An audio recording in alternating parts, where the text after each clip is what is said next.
Uy, namiss mo ang kanin. Pagkain Pinoy pa rin, the best. Walang kapalit.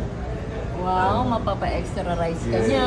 Dahil graduation ni Sai, ito lang yung nakayanan naming handa. Simple celebration. Kami naman ay sisig. Sisig. Bulacan, lugaw, but we order sisig. Sarap, In a bowl. Ang inasal po kayo dyan. Congratulations, Sai! Thank you. Suot pa rin yung gold medal niya. Batiin mo na mga mahal mo sa buhay. Ano, sir? Hindi ko. Subscriber natin, taga San Fernando, Pampanga. Ayan. Kasama niya mga tropa niya yun. Kasama ko lang ng darang ko, sir eh. Kumakain sa mga inasal. Namis ko bro. Pero sa mga Philippine food eh. Puro croissant ang kinain ko doon. Oo nga, galing ka nga, sir. Thank you bro. Galing ko. Thank you. Thank you, sir. Sige. Sticker. Yan ka sticker. Ay, thank you. Nagdala ako ng sticker kasi alam ko dating ka eh.